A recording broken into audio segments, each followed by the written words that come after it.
Hello guys, welcome back my YouTube channels. और आप सभी को फिर मैं अगेन बधाई देना चाहता हूं और साथ में कुछ ऐसे क्वेश्चंस को लेकर आ रहा हूं जो आपके कोस्ट गार्ड और जिसे नॉन टेक्निकल एग्जामिनेशन और दैट मीन्स आप टेक्निकल की भी तैयारी कर रहे हैं तो आप आसानी से इस मतलब पीडीएफ के माध्यम से कुछ हेल्प ले सकते हैं।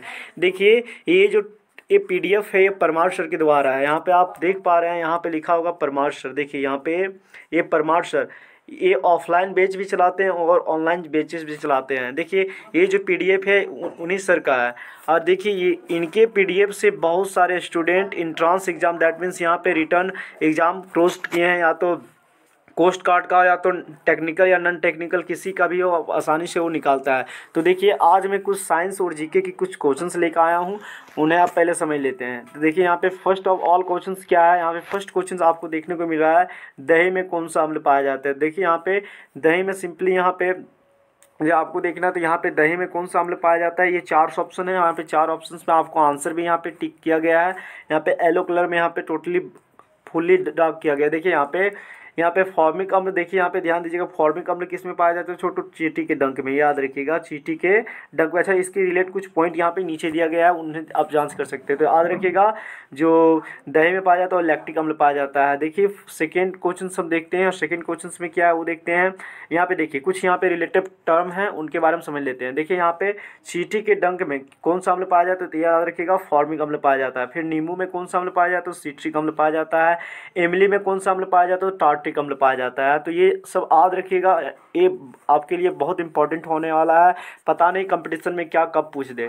तो चलिए आगे की और क्वेश्चंस देखते हैं। सेकंड नंबर क्वेश्चंस, और सेकंड नंबर क्वेश्चंस में क्या है लिखा गया यहाँ पे, एक बैरल में कितने लीटर्स होते हैं। देखिए यहाँ पे बैरल्स हो गए, यहाँ पे बाय चांस गलत हो गया है, कोई दिक्कत नहीं। यहाँ पे याद रखिएगा, यहाँ पे जितने भी सारे बैरल्स दिख रहे हैं यहाँ पे लीटर्स होंगे, हर जगह यहाँ पे लीटर्स होंगे, याद रखिएगा। तो याद रखिएगा एक बैरल्स में 154 लीटर्स होते हैं, ये हमेशा याद रखिएगा, ये सब बहुत बार पूछा भी जाता है। चलिए आगे के और क्वेश्चंस देखते हैं और देखते हैं क्या है। देखिए ये सब सिंपल्स जो है, ये सब आपको सिंपल अपने आप में लग रहा होगा, लेकिन जो नहीं पढ़ा होगा उससे लगता होगा अरे यार क्या है। लेकिन याद रखिएगा ये सब क्वेश्चंस बहुत बार पूछा जाते हैं। राजधानी या तो फिर ऐसे कोई देश का ही पूछ दिया, तो किसी राज्य का पूछ दिया, इस तरीके से पूछा जाता है। तो आपको हम एक चीज़ बताना चाहते हैं कि आप जितने भी सारे राजधानी हैं ये सबको याद कर लीजिए, और साथ में कुछ देश का भी राजधानी याद कर लीजिए, जिससे जितने भी बड़े बड़े देश हैं वो सबको खास करके। तो देखिए यहाँ पे पूछा गया उड़ीसा की राजधानी कहाँ है, तो यहाँ पे याद रखिएगा भुवनेश्वर।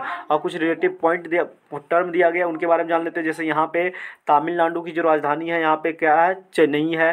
फिर आंध्र प्रदेश का हैदराबाद, छत्तीसगढ़ का रायपुर, और यहाँ पे हरियाणा का चंडीगढ़। तो ये सब याद रख लेने से आपका काफ़ी बेटर होगा, इससे टाइम का भी यहाँ पे आपकी सेविंग होगी और आसानी से आप समय अवधि से आप कर लेंगे। देखिए यहाँ पे आगे क्वेश्चन क्या दिया गया, क्वेश्चन नंबर 4, कौन सी धातु दर अवस्था में पाई जाती है। ध्यान दीजिए, देखिए एक ही ऐसा मेरा मेटल्स है जो क्या है छोटू, वो याद रखिएगा यहाँ पे, जो रूम टेम्परेचर में जो है वो हमेशा लिक्विड फॉर्म में पाया जाता है, और वो है मेरा पारा। जैसे आप थर्मामीटर वगैरह यूज नहीं करते हो, थर्मामीटर में आप देखते होंगे कि जो लिक्विड जैसा होता है वही है तुम्हारा पारा। तो याद रखिएगा जो लिक्विड फॉर्म में, एक ही मेरा ऐसा धातु है जो किस में पाया जाता है, लिक्विड फॉर्म में पाया जाता है, जिसका नाम है मरकरी।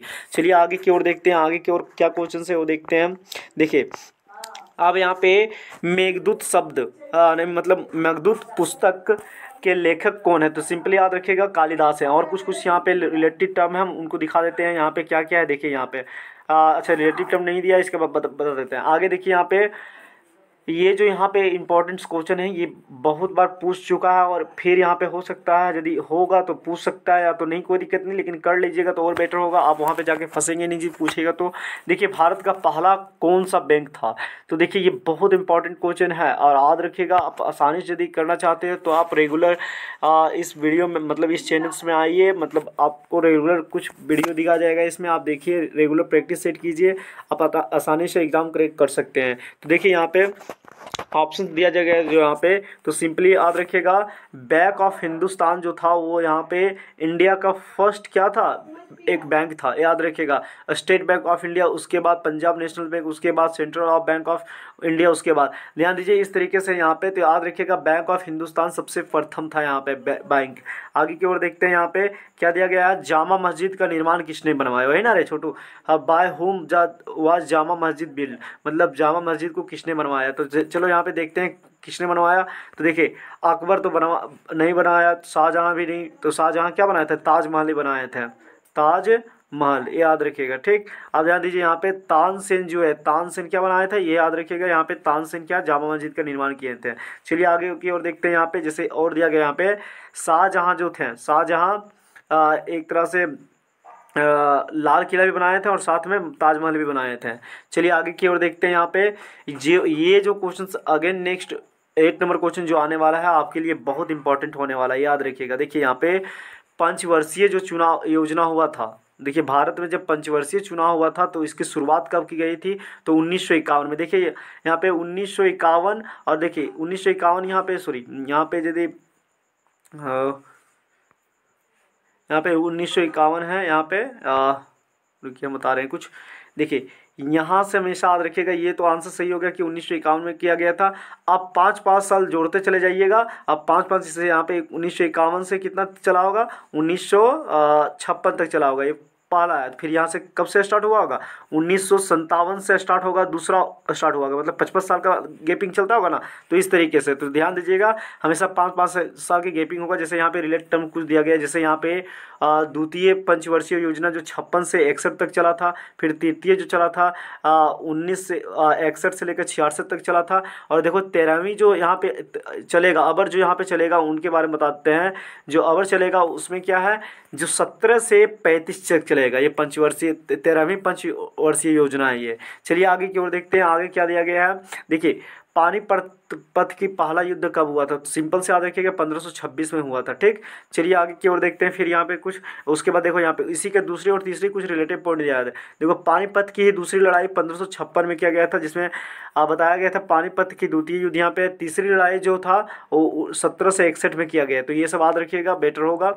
चलिए आगे की ओर देखते हैं, पानी को शुद्ध करने के लिए किसका प्रयोग किया जाता है, तो सिंपल याद रखिएगा, पानी को हम लोग शुद्ध करने के लिए हम लोग कैल्शियम ऑक्सीक्लोराइड डालते हैं, राइट। अब देखिए यहाँ पे वो सब तो कुछ कैल्शियम ऑक्सीक्लोराइड तो दिया नहीं गया है, तो यहाँ पे जो जो ऑप्शन दिया गया है उसमें देख लेते हैं। देखिए एक सोडियम दिया गया है, आयोडीन दिया गया है, यहाँ पे क्लोरीन दिया गया है, तो क्लोरीन होगा, क्योंकि यहाँ पे देख रहे हैं कि क्लोरीन यहाँ पे दिया गया है तो क्लोरीन होगा। तो यहाँ से हम रिलेटिव पॉइंट में मार सकते हैं कि क्लोरीन यहाँ पे है। क्लियर, आगे की ओर देखते हैं। चलिए यहाँ पे वर्णांधता रोग किस लेंस द्वारा दूर किया जाता है, जैसे यहाँ पे बहुत सारे जो कलर ब्लाइंडनेस होते हैं जो कभी देख ही नहीं पाते हैं, उसको किस लेंस द्वारा रिमूव किया जाता है। तो सिंपल से याद रखिएगा कि जितने आप अंधे हो गए हैं ना, तो फिर अगर कलर ब्लाइंडनेस हो गए हैं तो आपको पॉसिबल नहीं है कि किसी भी लेंस के द्वारा आपकी फिर वो जो रिकवरी, आपकी जो डिजीज़ है आपको रिकवरी, ये सब पॉसिबल नहीं है, उसकी रेमेडी कुछ है ही नहीं। तो याद रखिएगा यहाँ पे बाय नो लेंसेज, मतलब किसी भी लेंस का प्रयोग करके आप वहाँ पे बीमारी का इलाज नहीं कर सकते हैं। चलिए आगे की ओर देखते हैं, आगे क्वेश्चन क्या है यहाँ पे। देखिए उसके बाद कुछ रिलेट पॉइंट दिया है कि जैसे दूरदृष्टि जो, जैसे आप दूरदृष्टि दोष यदि आपके अंदर है तो आप किस लेंस का प्रयोग करेंगे, सिंपली उत्तल लेंस का प्रयोग करेंगे। यदि यहाँ पे निकट दृष्टि दोष होता है, जैसे यहाँ पे आगे दिया गया, यहाँ पे निकट दृष्टि दोष यदि आपके लेंस मतलब नेत्र में होता है तो आपको अवतल लेंस का यूज करना पड़ता। चलिए आगे की ओर देखते हैं, यहाँ पे आगे क्वेश्चंस क्या है उनको पहले देख लेते हैं। और यहाँ पे मिला तुम्हें परमाणु के नाभिक में क्या पाया जाता है। देखिए यहाँ पे परमाणु के नाभिक में बात किया जा रहा है, ध्यान दीजिए। देखिए हम क्या देखते हैं, किसी भी एटम ले लें उसके इंटरनल्स यदि मॉलिक्यूल्स देखें तो यहाँ पे इस तरीके से इलेक्ट्रॉन्स मूव करता है, ये सब मेरा क्या होता है, सब इलेक्ट्रॉन्स होता है, जितने भी सारे होते हैं इलेक्ट्रॉन्स। लेकिन एक जो सेंटर्स न्यूक्लियस में होते हैं उसमें क्या होते हैं, एक मेरा प्रोटॉन्स होते हैं और एक न्यूट्रॉन्स होते हैं, यही ना। तो न्यूट्रॉन और प्रोटॉन्स, देखो यहाँ पे ऑप्शन नंबर बी, यहाँ पे ऑप्शन नंबर बी यहाँ पे सही है। चलिए आगे की ओर देखते हैं, आगे क्वेश्चंस क्या दिया गया है। अब देखिए यहाँ पे गुलाबी क्रांति संबंध निम्न में से किस में रखता है। देखो पिंक रेवोल्यूशन, देखिए यहाँ पे क्रांति जो बता रहा है, पिंक क्रांति, ये सब याद रखना ही सबसे बेटर होगा। देखिए pink revolution relate to beach of the flyings. तो चलिए आगे की ऑप्शन देखते हैं किसमें है। यहाँ पे देखिए खाद्यान्नों के लिए पिंक जो क्रांति हुआ किसके लिए हुआ, खाद्यान्नों के लिए, दुग्ध के लिए, या मिल्क प्रोडक्ट्स के लिए, या झींगा या प्याज उत्पादन के लिए, या तो अंडा उत्पादन के लिए। तो सिंपली याद रखिएगा जो यहाँ पे पिंक मतलब पिंक रिवोल्यूशन हुआ वो झींगा एवं प्याज उत्पादन के लिए हुआ। देखिए यहाँ पे कुछ और, यहाँ पे कुछ दिया गया है, जैसे यहाँ पे अंडे उत्पादन के लिए कौन सी क्रांति किए गए थे, रजत क्रांति किया गया था। फिर यहाँ पे बागवानी या शहद उत्पादन संबंध रखने के लिए सुनहरी क्रांति किया था। बादामी क्रांति किया था मसाला के लिए। लाल क्रांति किया था मांस और टमाटर उत्पादन के लिए।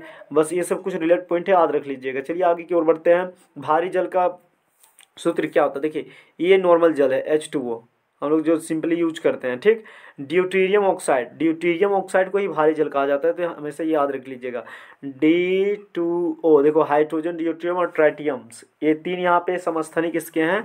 इनके बारे में आप यदि डिटेल चाहिए तो आप कमेंट सेक्शन में बताइए, हम इसके बारे में वीडियो ले आएंगे। चलिए आगे यहाँ पे देखते हैं। फिर यहाँ पे दिया गया है कार्बन डाइऑक्साइड। देखिए यहाँ पे इसको शुष्क बर्फ कहा जाता है, याद रखिएगा, जिसको ड्राई हम लोग आइस कहते हैं, ड्राई आइस, ऐसे भी याद रख सकते हो आप लोग, कोई दिक्कत नहीं। यहाँ पे देखिए सोडियम कार्बोनेट, ये यहाँ पे बोल सकते हैं ये क्या है, एक वॉशिंग सोडा है, ऐसे बोल सकते हैं। चलिए आगे की ओर देखते हैं क्या है। वे पदार्थ, अब देखो यहाँ पे उसके बाद मंदक बताया गया कि मंदक किसे कहते हैं, कुछ यहाँ पे स्पेशल पॉइंट दे दिया गया। वे पदार्थ जिनका उपयोग तेज गति से न्यूट्रॉनों की गति को कम करने के लिए किया जाता है उसे मंदक कहा जाता है। मतलब वैसा कोई पदार्थ जिसे हम किसी भी किसका गति कम करने, न्यूट्रॉनों की यदि गति कम कर रहे हैं जिस पदार्थ के कारण, तो उसे ही क्या कहा जाता है, मंदक कहा जाता है। ग्रेफाइट, कैडमियम की छड़ें तथा भारी पानी का उपयोग मंदक के रूप में किया जाता है। तो याद रखिएगा, बहुत बार पूछा जाता है कि मंदक के रूप में किस किस का प्रयोग किया जाता है, तो ग्रेफाइट हो गया, फिर यहाँ पे कैडमियम्स हो गया, और की छड़ें, और भारी जो पानी होता है उसका प्रयोग मंदन के रूप में किया जाता है। चलिए आगे की ओर देखते हैं क्या दिया गया यहाँ पे। CH4 किसके संबंध में करता है, सिंपल है, यहाँ पे फॉर्मूला याद रखना है। CH4 किसका है, मिथेन का है, प्रोपेन का हो नहीं सकता है। मिथेन में एक कार्बन होता है, कार्बन जो होता है एक होता है, प्रोपेन में जो होता है 3 होता है, ठीक, और ब्यूटेन में 4 होता है, इसी तरीके से होता है ना। आगे की ओर देखते हैं। फिर यहाँ पे हेक्सेन में 6 होता है, तो ये पॉसिबल नहीं है, तो प्रोपेन में 1 होता है, दैट मीन्स यहाँ पे एक कार्बन वाला कंपाउंड है, तो ये मेरा क्या होगा, मीथेन होगा। क्लियर। चलिए आगे की ओर देखते हैं। आगे की ओर देखते हैं फिर यहाँ पे